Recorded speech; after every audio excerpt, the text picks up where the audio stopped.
Bonjour à tous, Stories. Aimez-nous et abonnez-vous à notre chaîne pour découvrir d'autres histoires captivantes. Plongeons-nous dans l'histoire. Le soleil matinal se levait paresseusement sur les toits rouillés du K2, projetant une teinte dorée sur les routes accidentées, bordées de marchands ambulants criant leurs prix et de danfos klaxonnant tandis qu'ils sillonnaient les ruelles étroites. Parmi la foule se trouvait un jeune homme d'une vingtaine d'années, à la peau sombre, à la carrure élancée, dont le regard défiait la vie qu'il avait connue. Il s'appelait Joshua Clifford. Il portait un vieux maillot d'Arsenal, un jean taché de graisse et une casquette déchirée. Et si sa tenue criait la pauvreté, sa démarche respirait la détermination. La vie ne lui avait pas réservé les meilleures cartes.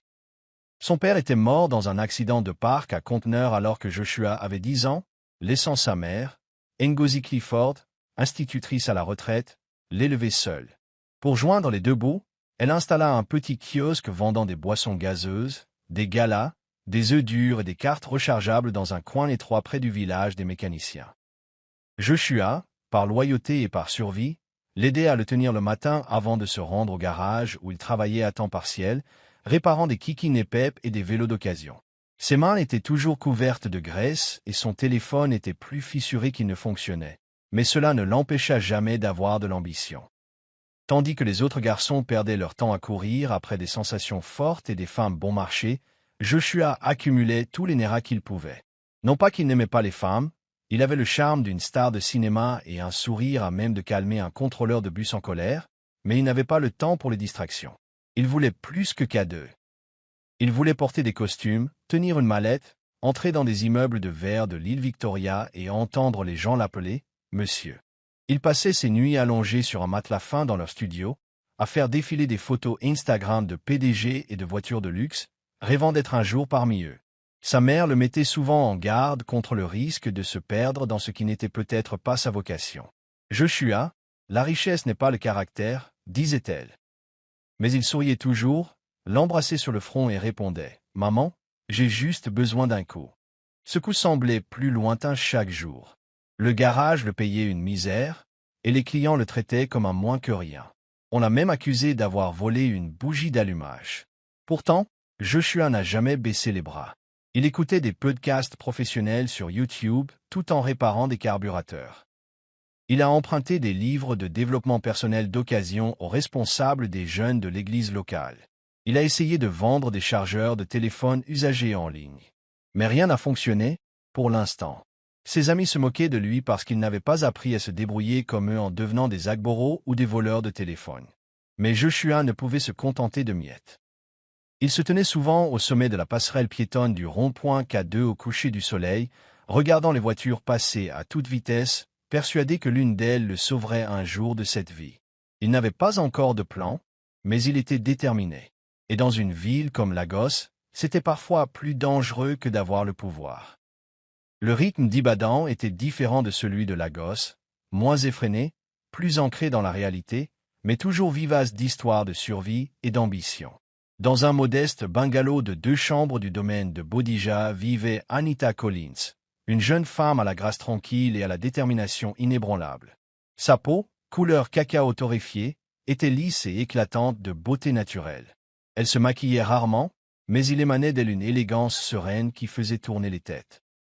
Anita était la fille unique de Madame Felicia Collins, professeure d'anglais à la retraite qui avait enseigné à la Queen's School d'Ibadan. Son père, fonctionnaire, était décédé dans un accident de voiture alors qu'Anita n'avait que 14 ans, laissant derrière lui une pile de livres, un sens moral inébranlable et une épouse endeuillée qui avait élevé Anita avec une discipline rigoureuse et un amour indéfectible. Malgré les difficultés, l'éducation était une priorité absolue dans leur foyer. Anita a obtenu son diplôme avec mention très bien en design industriel à l'université d'Ibadan, mais n'a pas trouvé d'emploi dans ce secteur après le NISC. Tandis que ses pairs se précipitaient à Lagos ou rejoignaient des réseaux de vente multiniveaux, Anita a choisi de rester à Ibadan et de tracer sa propre voie. Elle a toujours aimé la mode, non pas le faste superficiel des défilés, mais l'art profond du tissu, capable de donner du pouvoir. Elle a commencé à dessiner des motifs à la main et à les coudre à l'aide d'une vieille machine que sa mère conservait depuis l'époque où elle était couturière. Le jour, elle donnait des cours d'anglais et de mathématiques aux enfants du quartier afin de récolter des fonds pour acheter du tissu. Le soir, Elle regardait des vidéos YouTube sur le marketing numérique, le branding et le e-commerce. Dans sa petite chambre, entourée de livres, de tissus et d'un ordinateur portable cassé, elle a déposé sa marque, Nitaware. La première collection, modeste, comprenait 6 os uniques en wax qu'elle a postés sur Instagram à l'aide d'un modèle Canva gratuit. Elle les portait elle-même, prenait des photos devant le bougainvillier de leur propriété et ajoutait des légendes qui reflétaient sa force et sa détermination. L'initiative n'a pas fait le buzz, mais elle a attiré l'attention d'une association de femmes locales. Ce petit frémissement est devenu une véritable vague. Une de ses clientes, impressionnée par son éthique de travail et son originalité, l'a nominée pour le prix des jeunes femmes entrepreneurs de l'État de l'Ohio. Anita, qui n'avait jamais mis les pieds sur une vraie scène auparavant, fut stupéfaite d'apprendre qu'elle était la gagnante dans une petite salle de Duke Bay. L'événement était discret, mais rempli de journalistes, de chefs d'entreprise et d'investisseurs potentiels. Son bref discours de remerciement, prononcé dans une simple robe verte qu'elle avait confectionnée elle-même, toucha les cœurs. Je n'essaie pas de devenir la prochaine grande marque. J'essaie simplement de montrer aux jeunes filles qu'on peut commencer avec ses mains et une confiance en soi tenace. Cette nuit-là, elle n'a pas fermé l'œil. Les commandes ont triplé. Des écoles l'ont recrutée pour des tutoriels de mode. Un petit pôle technologique lui a offert un espace de travail gratuit pendant un mois. Sa mère pleurait de fierté. Mais Anita savait que ce n'était que le début. Elle ne se contentait plus de créer des vêtements. Elle préparait son évasion. Le Yaba College of Technology débordait d'une énergie juvénile en ce samedi après-midi étouffant qui accueillait le très attendu forum des futurs fondateurs d'entreprises. La salle ouverte était bondée d'étudiants, d'entrepreneurs en herbe et de quelques jeunes professionnels de la tech venus apprendre, réseauter ou simplement nourrir leur ambition. Parmi la foule se trouvait Joshua Clifford, fraîchement arrivé du K2, son jean impeccablement repassé et sa chemise à carreaux légèrement trop serrée aux épaules. Son ami Shuka Okafor, un autre entrepreneur qui rêvait de créer une agence numérique, l'avait convaincu d'y assister. Joshua n'avait jamais assisté à un séminaire d'entreprise, mais le prospectus annonçait une entrée gratuite, une collation et des certificats, ce qui lui semblait suffisant. Il a même emprunté le téléphone de sa mère pour prendre des photos, déterminé à se forger une image qui évoque le succès. De l'autre côté de la pièce était assise Anita Collins, vêtue d'un chemisier marron clair et d'un pantalon sur mesure qu'elle avait confectionné elle-même. Elle n'aimait pas la foule, mais elle avait été invitée par l'un des organisateurs qui avait remarqué sa présence en ligne après la remise des prix OYO. Assise au premier rang, elle prenait des notes sur l'image de marque et la psychologie client tout en écoutant attentivement les intervenants. La séance se déroulait sans accroc jusqu'à ce que le micro soit passé au public pour les questions et commentaires. Joshua, toujours confiant, se leva. Avec tout le respect que je lui dois, commença-t-il avec un sourire charmeur, je ne suis pas d'accord avec l'orateur qui a dit que la passion devait passer avant le profit. Comment voulez-vous que quelqu'un qui a cassé K2 se concentre sur la passion? Soyons honnêtes, l'argent d'abord, la passion ensuite.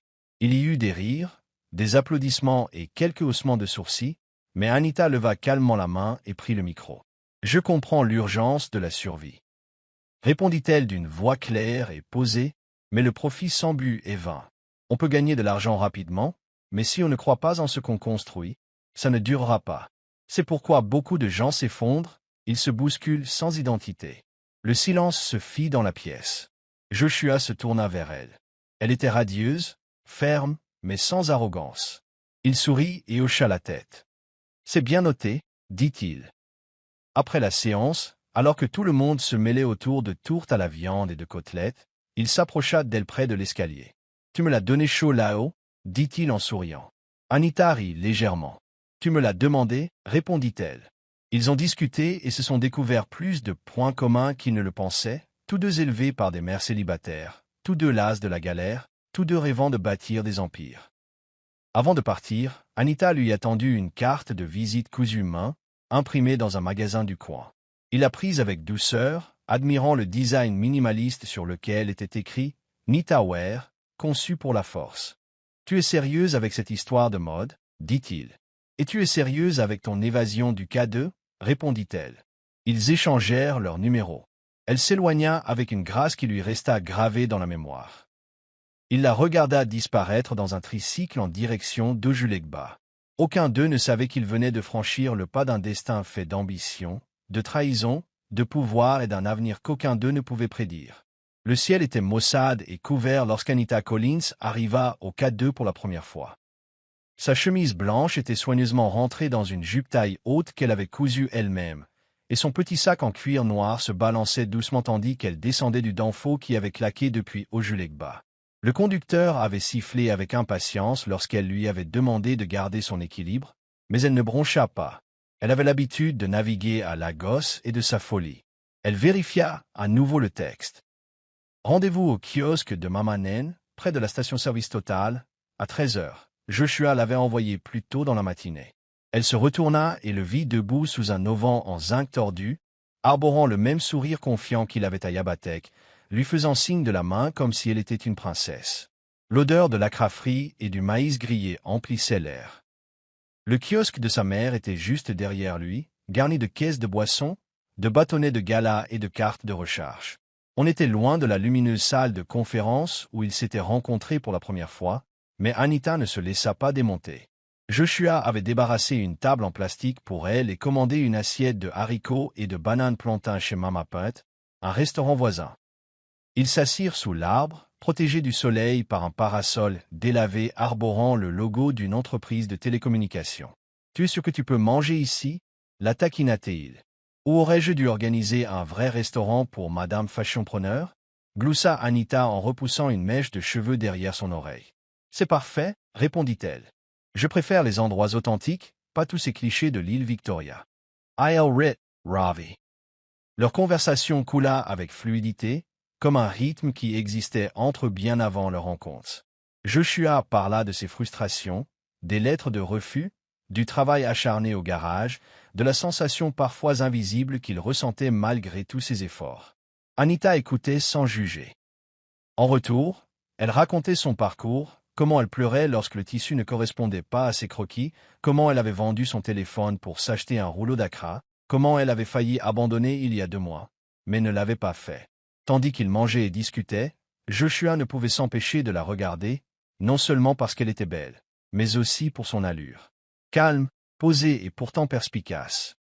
Ses idées allaient au-delà de la mode, sur la façon dont les créatifs devraient s'approprier leur plateforme et sur la façon dont les jeunes Nigérians pourraient créer des marques depuis leur chambre. Joshua, habituellement le plus bavard, s'est retrouvé à écouter davantage. « Tu as parfois peur ?»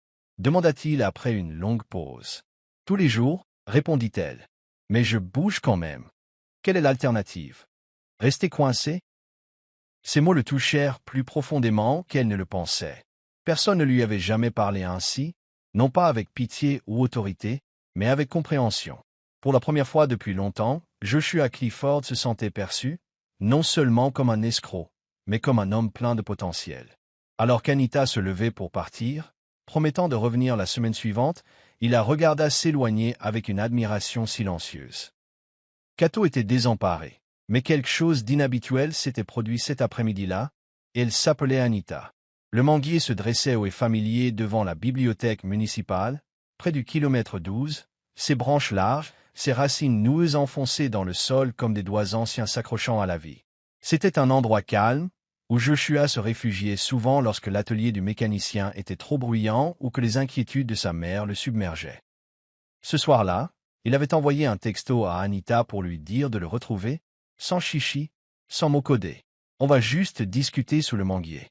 Elle était arrivée vêtue d'une robe fluide en tissu doux couleur cendre, aux bords soigneusement posés, sa présence apaisante avant même qu'elle ne dise un mot.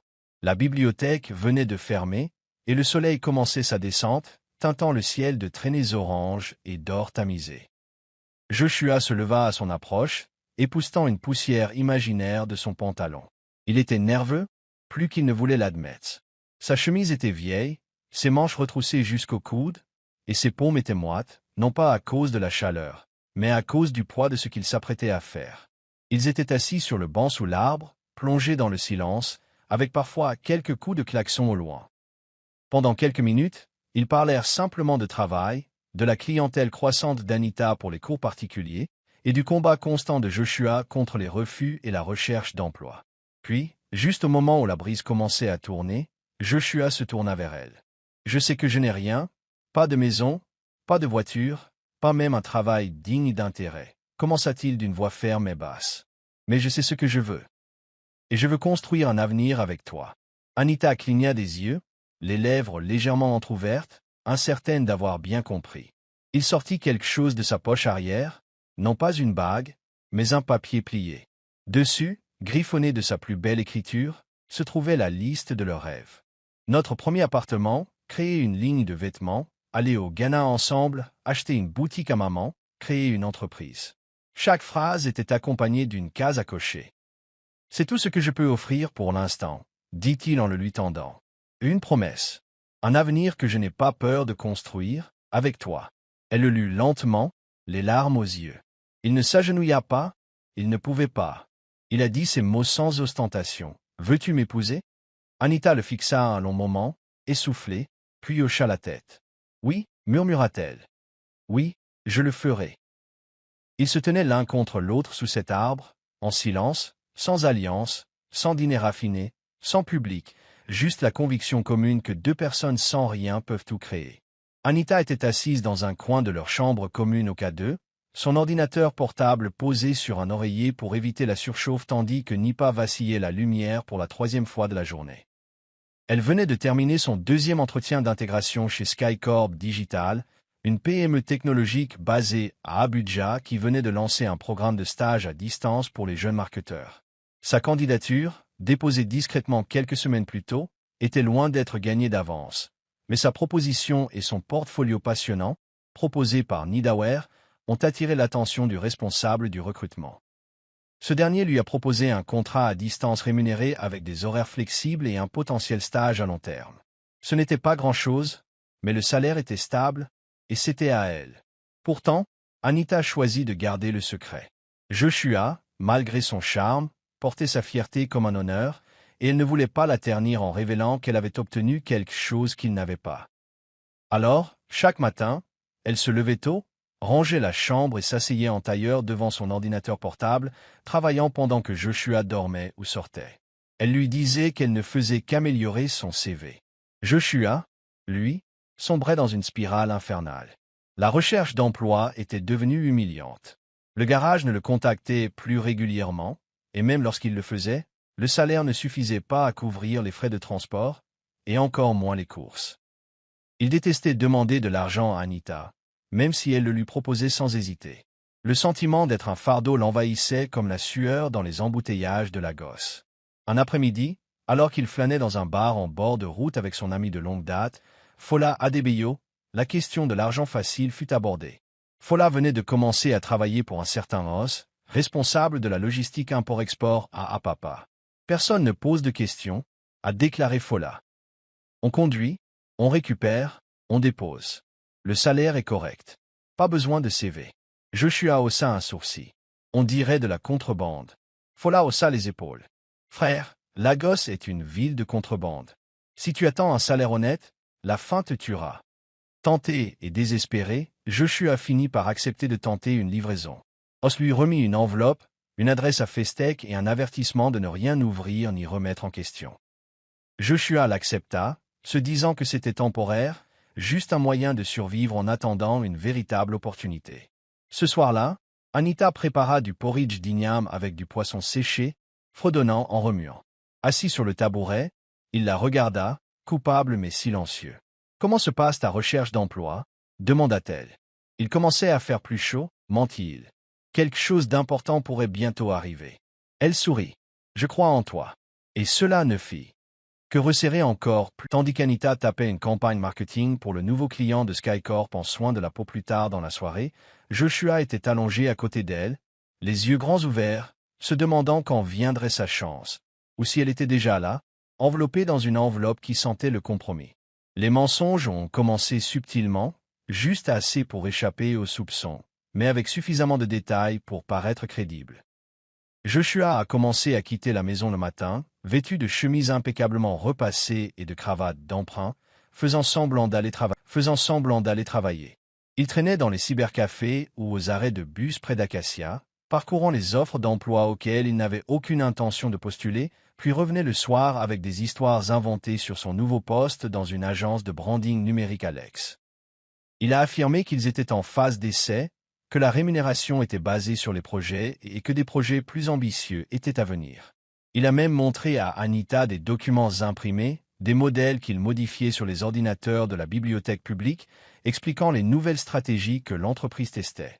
Anita, qui percevait désormais des allocations mensuelles de SkyCorp, s'occupait discrètement du loyer et des courses. Elle laissait des plats chauds sur la cuisinière et des mots d'encouragement sur le miroir, et continuait à avancer. On construit ça ensemble. Mais elle n'était pas idiote. Elle remarqua ses incohérences, les jours où il rentrait sans poussière sur ses chaussures, les moments où il ne se souvenait plus à quel étage du bureau il travaillait, les hésitations lorsqu'elle lui demandait des nouvelles de ses collègues. Pourtant, elle ne dit rien. Elle le regarda mentir et se noyer dans son orgueil et son désespoir. Son cœur souffrait pour lui, mais elle se disait que c'était temporaire. Il est juste en difficulté. Je l'aime. L'amour triomphera.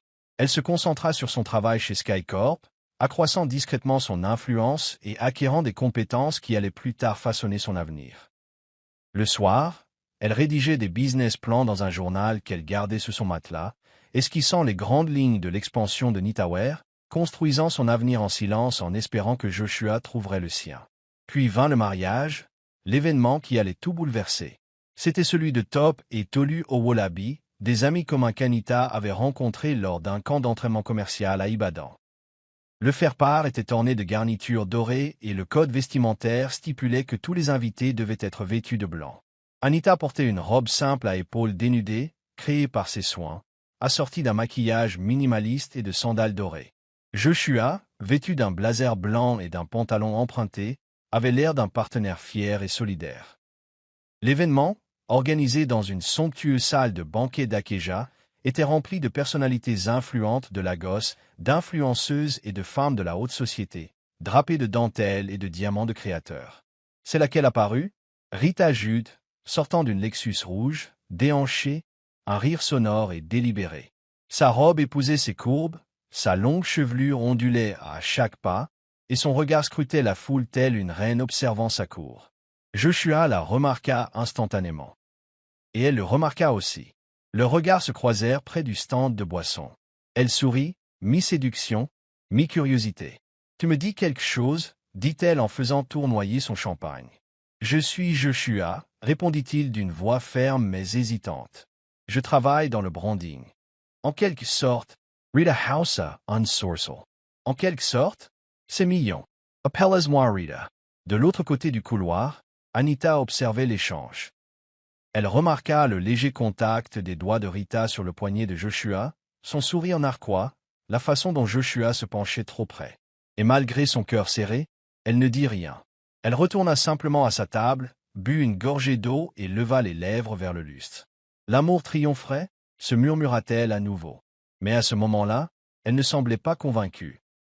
Le gala d'affaires à l'Eco-Convention Center était un de ces événements exclusifs, sur invitation seulement, où les affaires se chuchotaient autour d'un verre de vin et où les contacts s'échangeaient avec un calcul minutieux.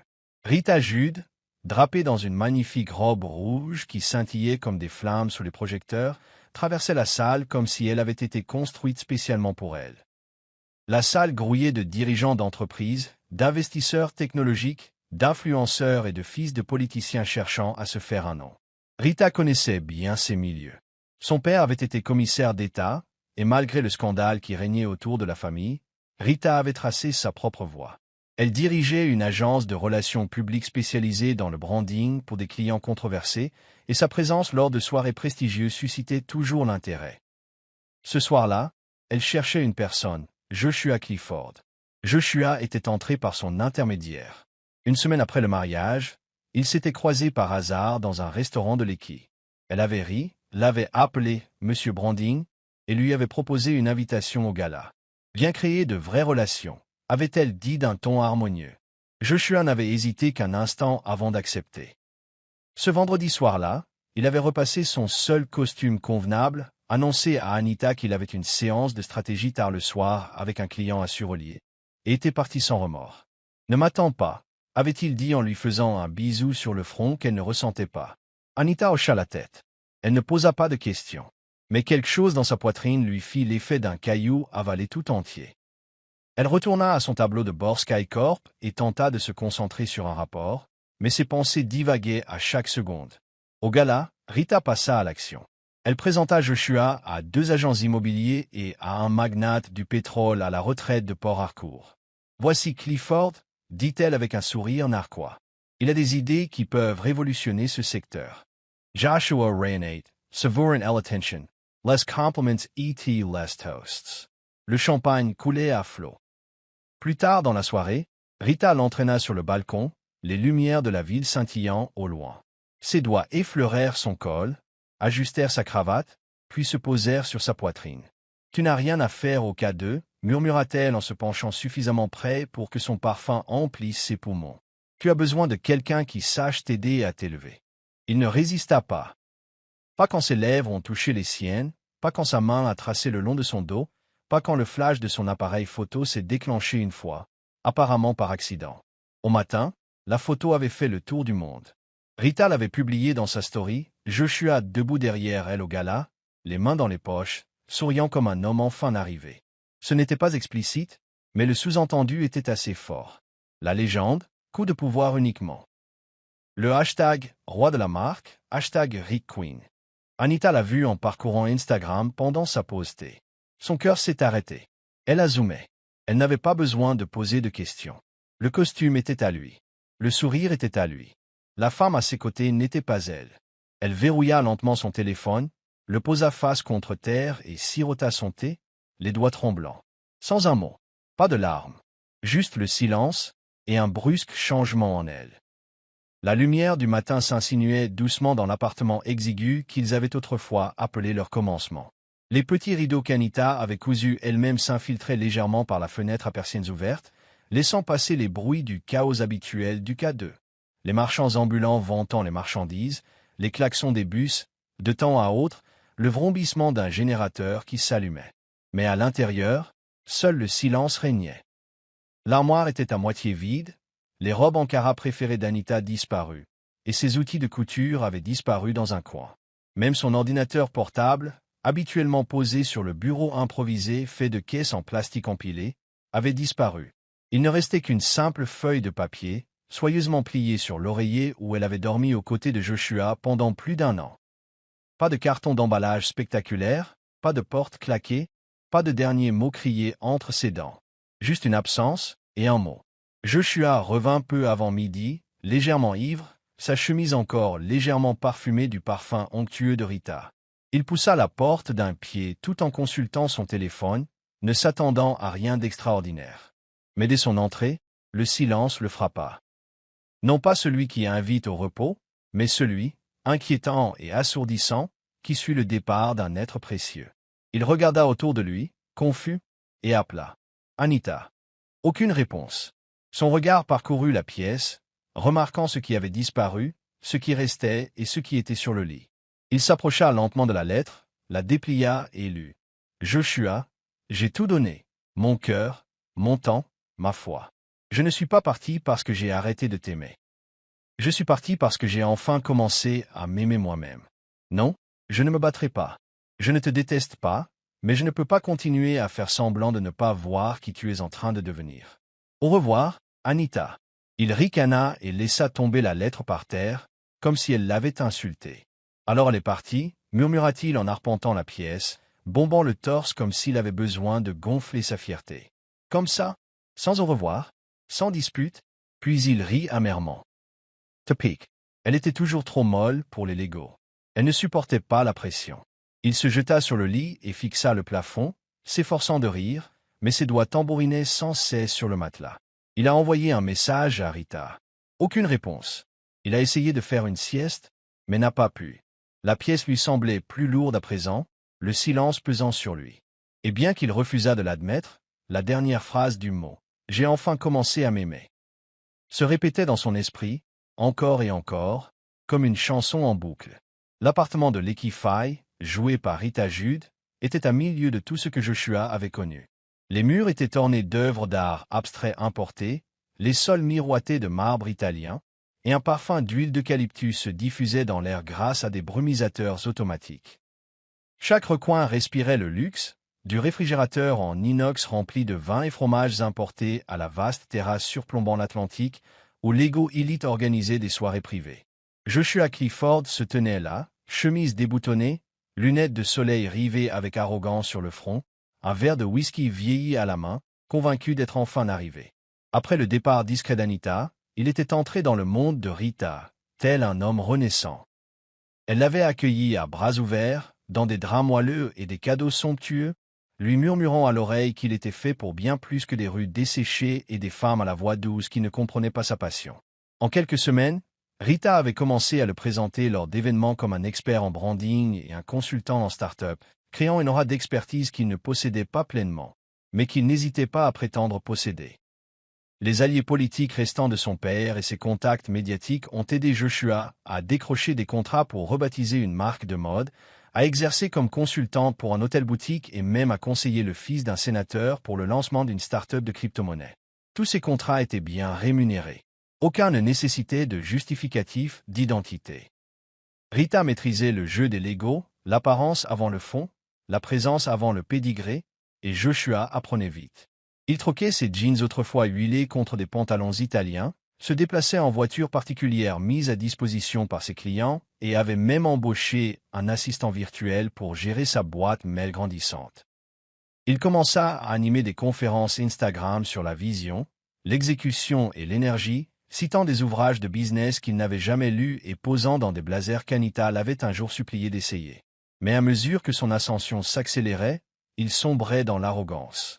Il commença à se lever tard, à zapper les briefings clients et à traiter les jeunes collaborateurs avec dédain. L'humilité qui lui valait autrefois le respect sur les routes poussiéreuses du K2 s'était presque évaporée dans les bulles de champagne des nuits de chance. Il riait plus fort, se vantait davantage et cessa d'appeler sa mère, prétextant qu'il était trop occupé à bâtir une fortune pour les générations à venir. Rita, bien qu'impressionnée par sa transformation, commença à remarquer des failles. Il devenait négligent, dépensait sans compter, parlait sans filtre et promettait trop dans des salles remplies de vrais requins. Mais elle ne dit rien. Après tout, il lui allait toujours aussi bien. Et Joshua? Il ne voyait pas la tempête se préparer. Il était trop grisé par les applaudissements, trop distrait par les lampes de poche pour se rappeler que les projecteurs brûlent lorsqu'ils restent allumés trop longtemps. Le nom de Nexus Venture n'évoquait plus grand-chose pour la plupart des Lagos. Autrefois un incubateur de start-up prometteurs avait des succursales à Lekki et Victoria Island, l'entreprise avait trébuché à cause d'une mauvaise gestion, de dettes et de 2 levées de fonds ratées. Le roulement du personnel était élevé, la crédibilité en avait pris un coup, et seuls quelques membres fidèles du conseil d'administration restaient. Mais alors que d'autres voyaient le navire couler, Anita Collins voyait du potentiel. Depuis son départ silencieux de la vie de Joshua, elle était devenue plus forte, tant sur le plan émotionnel que financier et professionnel. Après avoir terminé son travail à distance chez SkyCorp et vu les ventes numériques de NetAware doubler mois après mois, Anita avait discrètement accumulé des économies et formé un partenariat avec un groupe d'investissement discret. Par l'intermédiaire de l'une de leurs sociétés écrans, CL Holdings, elle a commencé à acquérir des parts dans Nexus Venture. Au début du nouveau trimestre fiscal, elle en était l'actionnaire majoritaire, bien que son identité soit restée confidentielle. Elle souhaitait d'abord observer l'entreprise, assainir sa structure et la reconstruire sans se faire connaître comme la force motrice de ce changement. Depuis son bureau privé dans un espace de coworking à Ikwa, Anita observait les chiffres de Nexus et examinait les candidatures en attente pour de nouveaux employés. L'entreprise avait besoin d'une nouvelle image de marque, de marketing et d'innovation, mais aussi d'un leadership déterminé. Sa responsable RH, Ushuma, a compilé les CV de candidats récents en quête de poste dans les départements stratégie de marque et développement commercial. Et là, tout en haut de la pile, se trouvait un nom qui a légèrement coupé le souffle à Anita, Joshua Clifford. Son dossier comprenait un portfolio fabriqué de toutes pièces, des intitulés de postes exagérés et une lettre de motivation élogieuse, truffée de mots à la mode. J'ai dirigé avec succès des équipes de marque transversales dans des environnements Eneckworth, Luel, l'air indéchiffrable. Hush, ignorant tout de son parcours, fit remarquer son CV impeccable. Cela pourrait valoir la peine d'être présélectionné pour l'équipe de rebranding. Anita hocha simplement la tête. Fais-le passer à la 2e étape. Voyons comment il se comporte. À l'autre bout de la ville, dans un modeste appartement partagé, loin du luxe sordide dont il se vantait autrefois, Joshua Clifford ignorait le piège que le destin lui avait soigneusement tendu. Après la froideur soudaine de Rita et une spirale infernale d'impayés, il avait commencé à postuler à l'aveuglette auprès d'entreprises listées sur Joberman et LinkedIn, espérant désespérément décrocher un emploi stable. Lorsqu'il reçut un appel pour un entretien de deuxième niveau chez Nexus Venture, il pensa que la chance lui revenait. Finalement, marmonna-t-il en cirant ses seules chaussures décentes et en empruntant un blazer à Chuka. Il ignorait que la société dans laquelle il s'apprêtait à entrer était désormais silencieusement contrôlée par celle-là même qu'il avait autrefois moquée, utilisée et rejetée. Le destin, semblait-il, n'avait pas simplement fait marche arrière, il avait dégainé sa flèche. Ce vendredi soir, le bar haut de gamme sur le toit de Victoria Island était exclusivement réservé au rendez-vous trimestriel des employés de Nexus Venture. Une tradition destinée à apaiser les tensions, à renforcer les liens au sein de l'équipe et à permettre aux cadres supérieurs d'observer les talents émergents dans une ambiance plus détendue. La silhouette des Legos scintillait derrière de larges baies vitrées, et le doux son des afrobeats se mêlait au tintement de verre et au rire. L'espace était rempli de groupes. Analystes juniors comparaient les salaires, chefs de projet échangeaient des ragots sur les récentes restructurations et créatifs fraîchement recrutés s'efforçaient d'impressionner quiconque ressemblait à un décideur. Au bout du balcon, confortablement adossé à la balustrade, dans un costume de créateur que Rita lui avait offert, Joshua Clifford Bast était au centre de l'attention. Un groupe d'associés marketing, pour la plupart des nouveaux embauchés et des stagiaires, l'entourait, suspendu à ses lèvres comme s'il était une célébrité. « Je vous le dis » dit Joshua en faisant tournoyer son verre avec une assurance excessive. « Certaines femmes ne comprennent pas. Mon ex, elle était gentille, oui, mais trop douce. Sans feu. Économisons, planifions, grandissons, s'il vous plaît. Les Legos n'attendent pas les rêveurs. » Il marqua une pause, un sourire narquois tandis que les autres riaient. « J'ai fait une mise à niveau. J'ai rencontré une femme qui sait ce qu'elle veut et comment l'obtenir. Des relations. Du pouvoir. Pas cette mentalité de mendiant. » L'un des stagiaires rit maladroitement. « Qu'est-il arrivé à ton ex ?» Joshua haussa les épaules d'un air théâtral. Elle n'arrivait pas à suivre. Son ambition se résumait à acheter du tissu et à coudre des bêtises dans un bécu. Elle se disait femme d'affaires. Je suis parti. Je lui ai dit, tu es une perdante, Anita. Tu le seras toujours. Les mots frappèrent comme des poignards quiconque les écoutait vraiment. Même si la plupart ignoraient son nom, il percevait la fierté de sa cruauté. Assise à quelques tables de là, discrète sous la douce lumière ambrée, Anita Collins sirotait son eau pétillante, le visage calme, la posture royale, vêtue d'une combinaison fluide bleu marine qui mettait en valeur sa silhouette assurée. Elle était assise parmi les cadres supérieurs, Huche Humain, Daré Ojo et deux nouveaux consultants du conseil d'administration, qui riaient tous de sujets sans rapport. Mais Anita avait tout entendu. Elle n'a pas bronché. Elle n'a pas réagi. Sa main ne tremblait pas lorsqu'elle porta son verre à ses lèvres. Si quelqu'un autour d'elle avait regardé attentivement, il aurait peut-être remarqué le bref serrement de sa mâchoire. Oh! Eut la façon dont ses yeux se douleur, mais dans un calcul silencieux. Son silence n'était pas de la faiblesse. C'était une femme qui pesait le pour et le contre sur un échiquier qu'elle maîtrisait depuis longtemps. Et Joshua, toujours vantant comme un roi inconscient du piège qui se cachait sous son trône, venait de proférer l'ultime insulte qui allait sceller sa perte. L'air matinal dans la salle de réunion de Nexus Venture était lourd d'impatience. Tout avait été préparé à la perfection. Des bouteilles d'eau étaient alignées au centre de la table en acajou brillant, les projecteurs projetaient une douce lumière sur un grand écran, et les cadres supérieurs de l'entreprise étaient assis. Assis, le regard silencieux, bloc-notes à la main. Joshua Clifford, vêtu de son plus beau blazer et d'une assurance forcée, se tenait au premier rang, une télécommande agrippée comme une bouée de sauvetage. Aujourd'hui était son grand moment, l'occasion de se positionner comme bien plus qu'un simple employé subalterne à la voix rauque. Il avait passé 2 nuits à répéter chaque ligne, peaufinant son argumentaire de vente pour le prochain lancement de Nexus. C'était son ticket gagnant, l'étape finale pour oublier qu'à deux et enfin devenir un nom dans le paysage corporatif de Lego. Bonjour à tous. Commença-t-il d'une voix douce au début, les mains pointant vers une diapositive élégante sur laquelle était écrit « Projet Nexus Rise, réinventer la marque pour une nouvelle génération. Le marché ne pardonne pas les marques ennuyeuses, a-t-il déclaré, croisant avec assurance le regard du directeur marketing assis en face de lui. Nous avons besoin de visuels audacieux, d'un positionnement émotionnel stratégique et d'un contenu percutant. Pardonnez-moi mes Legos, mais la génération Z ne lit plus les PDF. Certains l'ont ri poliment. Joshua continua, marchant à son rythme, inconscient de la tempête qui s'apprêtait à franchir la porte. Juste au moment où il passait à la 3e diapositive, les portes vitrées s'ouvrirent silencieusement. Seules quelques personnes se retournèrent, mais celles qui le firent se redressèrent sur leur siège. Des talons au claquet avec détermination sur le carrelage. Anita Collins entra dans la pièce, vêtue d'un tailleur-pantalon bleu marine impeccable, la posture royale, l'air serein. Son badge d'identification brillait sur son chemisier, accroché juste sous l'insigne d'actionnaire de Nexus Venture. Le regard de Joshua croisa le sien, et son âme fut secouée. Il tituba légèrement, les mots s'échappant de sa bouche en miettes.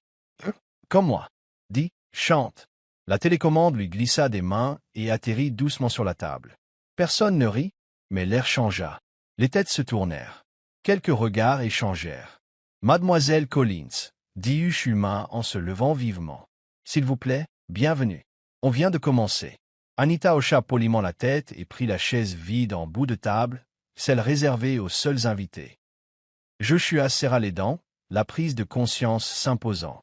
Elle était assise, posée, les yeux rivés sur lui sans malice, sans chaleur, juste avec clarté. « S'il te plaît, » dit-elle d'une voix égale, « continue. » Mais il ne pouvait pas.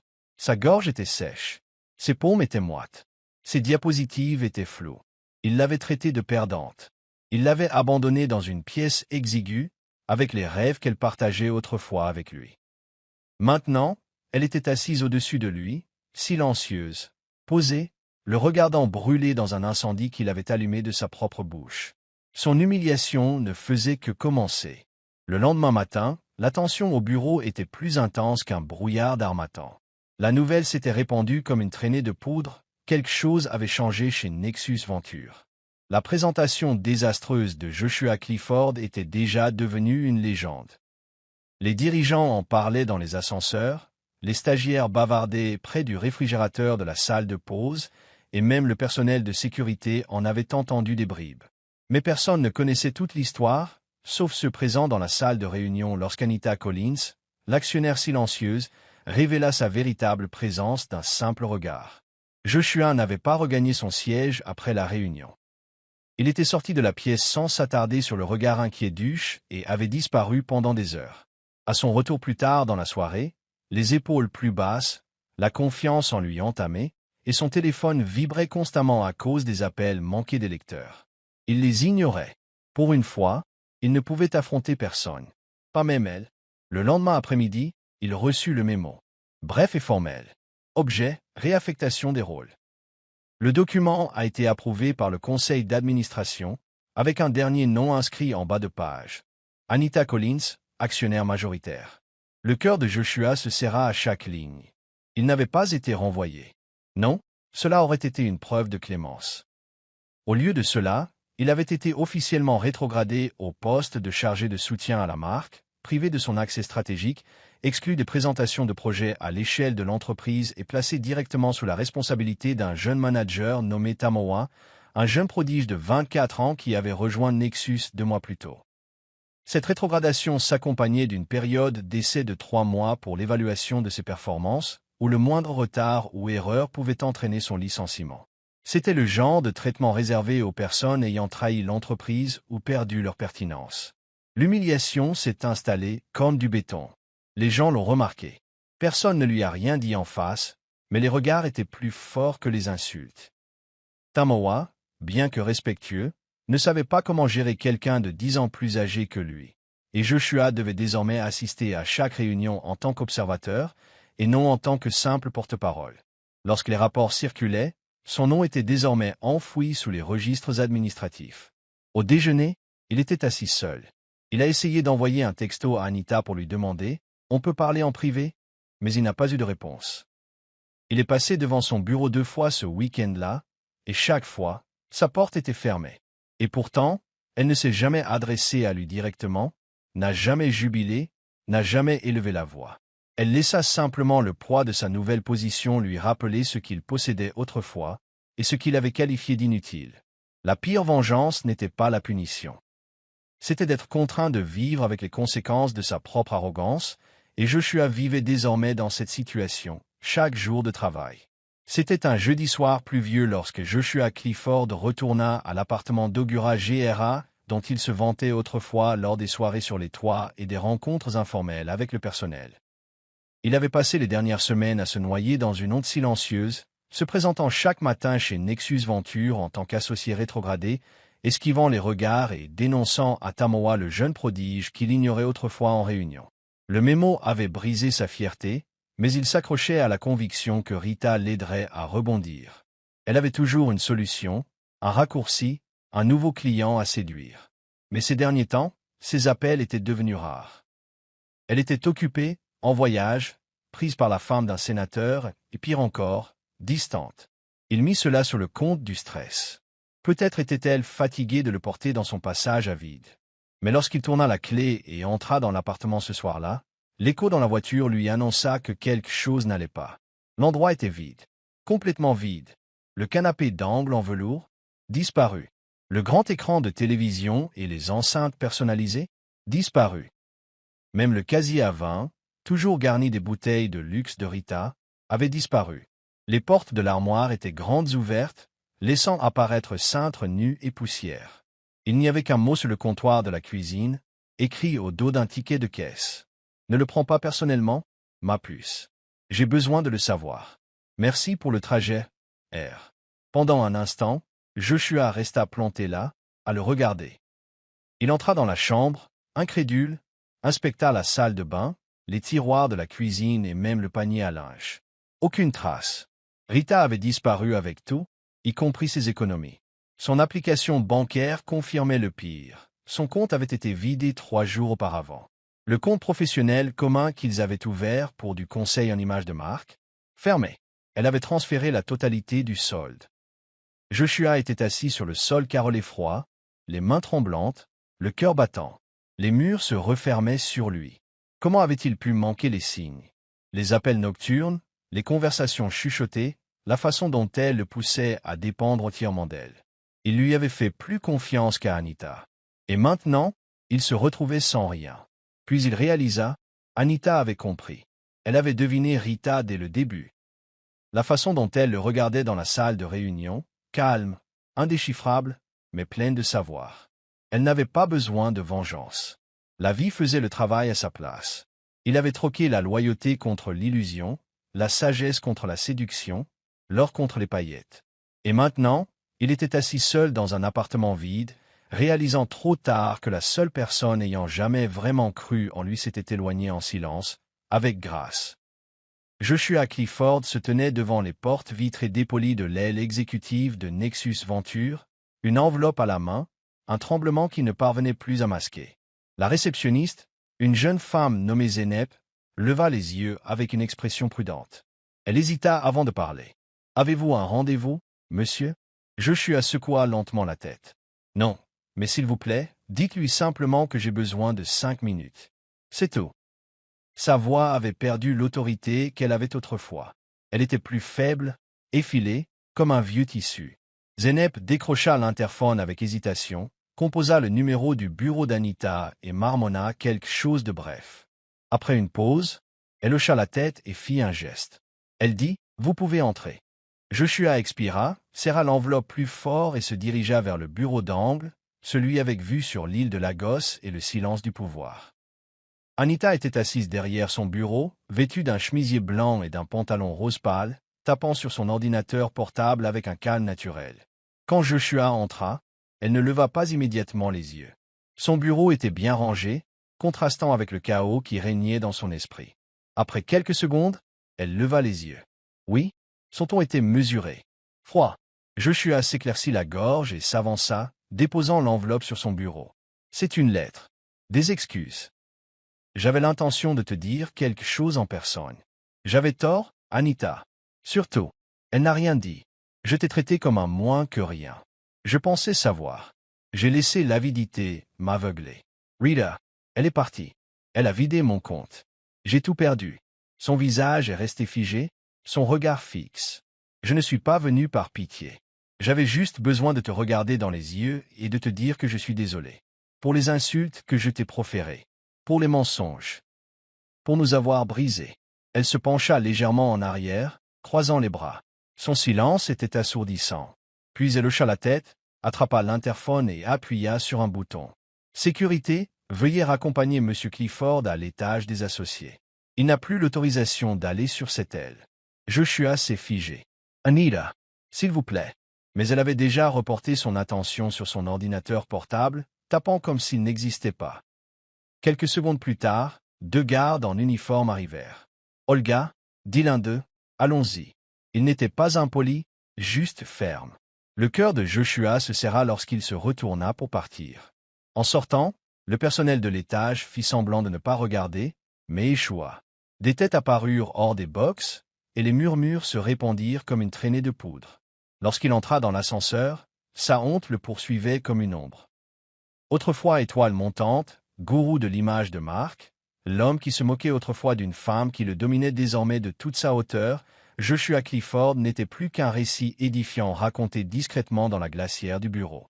Le titre était audacieux, encadré d'or sur un fond noir profond, racontant comment Anita Collins est devenue la PDG la plus stratégique du Nigeria avant ses 30 ans.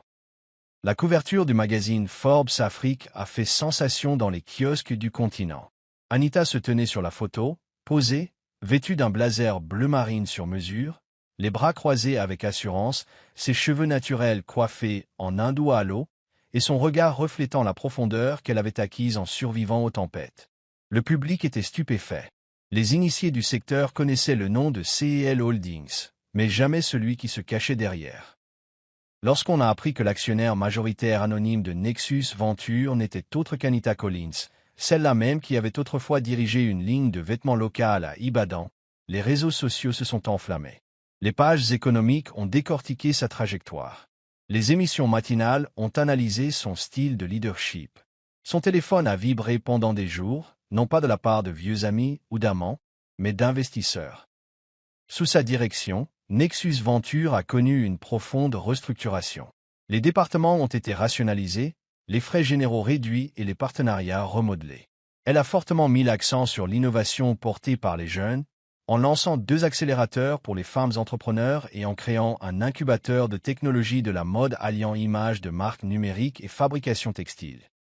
Son expérience antérieure chez Nidaware lui a permis de mieux comprendre les aspects négligés de la mode et du commerce au Nigeria. En 6 mois, Nexus Venture a triplé sa valorisation. Les entreprises concurrentes qui avaient considéré Nexus comme un navire en perdition se sont alors empressées de collaborer. Anita refusa la plupart des offres, à l'exception d'un partenariat stratégique avec le conglomérat de Daré Ojo, permettant à Nexus de s'étendre au Ghana et en Côte d'Ivoire. Son esprit était non seulement brillant, mais il était dangereux pour quiconque la sous-estimait. Elle se déplaçait comme aux échecs, ne révélant jamais sa dame avant échec et mat. Les interviews qui ont suivi n'étaient pas superficielles, elles étaient chirurgicales. Anita s'exprimait sans amertume, sans jamais citer de nom. « J'ai appris que le silence peut être une arme », a-t-elle déclaré lors d'une interview. « Laissez parler votre travail. La gosse est déjà assez bruyante. » Interrogée sur les défis, elle a simplement répondu qu'être sous-estimée était mon plus grand atout. Ces citations sont devenues virales. Les jeunes femmes ont commencé à la surnommer la magnate discret. Les invitations à des mentorats, les propositions de siège au conseil d'administration et les demandes de participation à des sommets internationaux ont afflué. Et malgré tout cela, elle est restée ancrée, continuant à se rendre au travail en voiture, continuant à assister aux réunions d'affaires locales, gardant toujours un cercle restreint. Elle ne courait pas après les projecteurs, mais les projecteurs, finalement, la poursuivaient. L'enveloppe ivoire arriva à la réception de Nexus Venture un lundi matin pluvieux, scellée à la cire dorée, sans adresse de retour, juste le nom du destinataire et une élégante écriture cursive, Joshua Clifford. La réceptionniste, perplexe, le lui tendit avec un sourire nerveux. Joshua, déjà usé et creusé par des semaines d'humiliation, l'ouvrit avec une légère curiosité. Mais en dépliant le parchemin et en lisant les mots, ses mains se mirent à trembler. Ce n'était pas seulement une invitation, C'était une déclaration. Anita Collins et Michael Adetayo vous invitent avec joie à leur mariage. Le reste s'estompa derrière son incrédulité. Michael Adetayo, un nom que vous avez immédiatement reconnu, est un entrepreneur technologique renommé et cofondateur de l'une des startups d'IA à la croissance la plus rapide d'Afrique. Un homme fréquemment cité sur Bloomberg Afrique. Un homme dont le succès n'était pas le fruit d'un héritage ou d'un coup de pub, mais de l'intelligence, de l'innovation et d'une discipline de fer. Anita l'épousait. Le mariage eut lieu 2 samedis plus tard dans une propriété privée sur la plage d'Alache, accessible uniquement par ferry privé ou par hélicoptère. Ce n'était pas seulement luxueux, c'était légendaire. Tout dans la cérémonie respirait l'élégance et l'influence. Des orchidées blanches venues du Kenya, un orchestre venu d'Afrique du Sud, et une liste d'invités comprenant des chefs d'entreprise, des épouses de gouverneurs et des PDG internationaux du secteur technologique. Anita portait une robe sirène ivoire signée par un grand créateur franco-nigérian, son sourire serein mais radieux. Michael se tenait à ses côtés, vêtu d'une igbata traditionnelle brodée de subtils fils d'argent. Il semblait parfait, puissant, et pourtant naturellement amoureux. La cérémonie a été diffusée par extrait sur des blogs de mariage et en direct, en privé, pour les invités. Mais tout le monde ne respecta pas le protocole. Près de la section cocktail, après la première danse, un homme apparut sans y être invité, échevelé, les yeux rouges, son costume froissé comme s'il y avait dormi. C'était Joshua. Il avait pris un ferry public, soudoyé un jeune vendeur pour qu'il le fasse entrer par l'entrée de service et errer dans la foule sans se faire remarquer, jusqu'à ce que quelqu'un s'exclame. Il scruta la foule du regard jusqu'à ce qu'il la trouve, Anita, debout à côté de Michael, riant avec les dignitaires. Il ne s'approcha pas immédiatement. Il resta planté là, les regards brisés. Puis des larmes jaillirent et coulèrent, sans retenue. Son orgueil, autrefois une forteresse impénétrable, se dissolvait désormais dans le sable sous ses pieds. La sécurité l'a remarqué et s'est approchée poliment. « Monsieur, vous devez partir. » Il n'a pas protesté. Il n'a pas résisté. Il s'est simplement retourné, s'essuyant le visage avec la manche de la veste qu'il portait autrefois pour tromper le monde. Alors qu'il embarquait sur le ferry pour le continent, seul, trempé de larmes, il a compris la vérité ultime. Il n'avait pas seulement perdu Anita. Il avait perdu le meilleur de lui-même dès l'instant où il l'avait laissé partir. Le bureau des ressources humaines de Nexus Venture était une pièce froide et vitrée, nichée derrière la suite exécutive, insonorisée, discrète et rarement utilisée pour des activités agréables.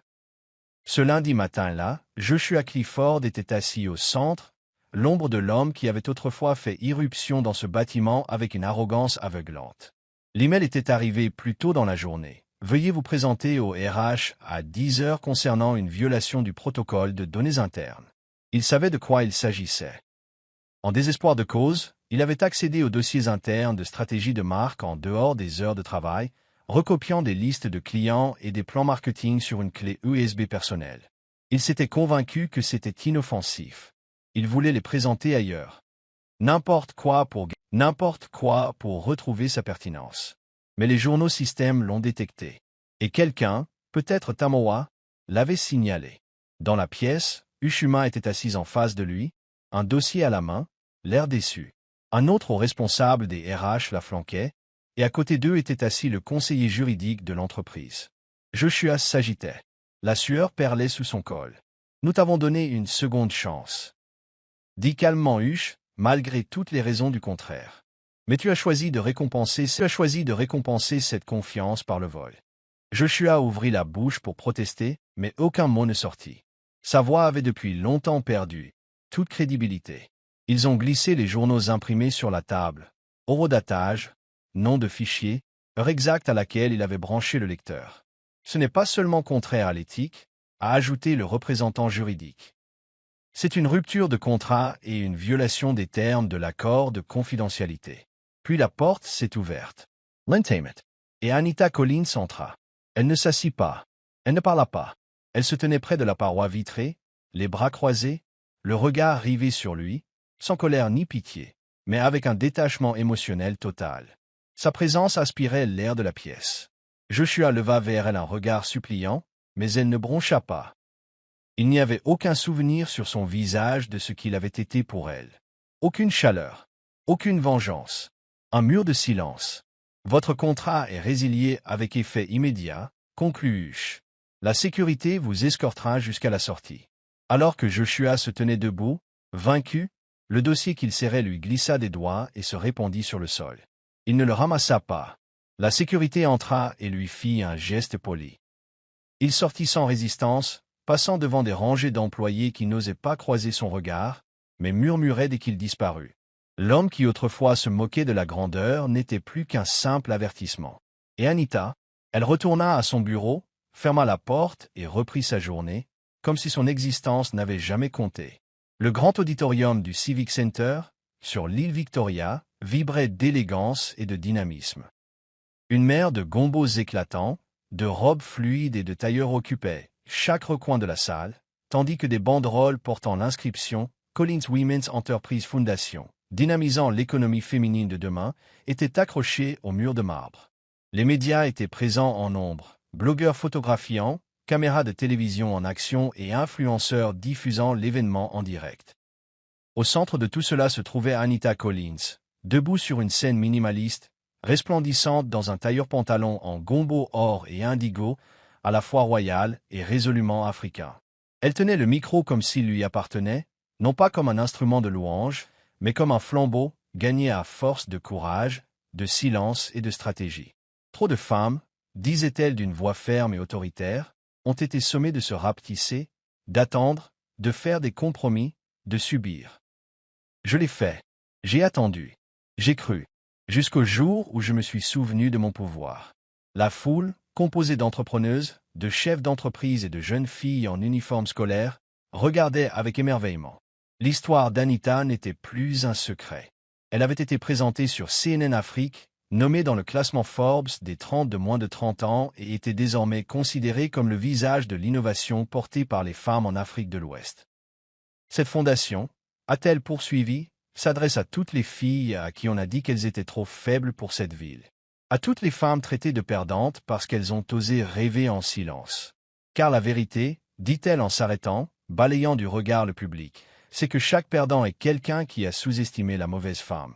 La salle explosa. Les applaudissements fusèrent. Les gens se sont levés. Certains ont crié son nom, d'autres ont pleuré en silence. Même la presse a applaudi. Les flashs explosèrent comme des feux d'artifice. Mais quelques pâtés de maisons plus loin, coincés dans les embouteillages près d'Ozimbombadu, un bus d'info s'arrêta brusquement. Au dernier rang était assis Joshua Clifford, affalé, mal rasé, le visage collé à la vitre. Un vendeur de télévision avait installé un petit écran à l'extérieur, accompagné d'un générateur, pour diffuser l'événement en direct.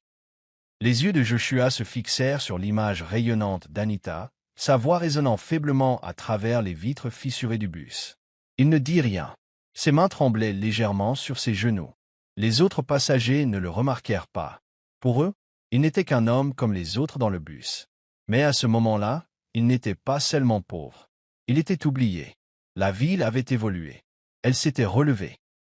Et tout ce qui lui restait, c'était la vision d'une femme qu'il avait autrefois qualifiée de perdante, désormais célébrée par un monde qui ne se souvenait plus de son nom.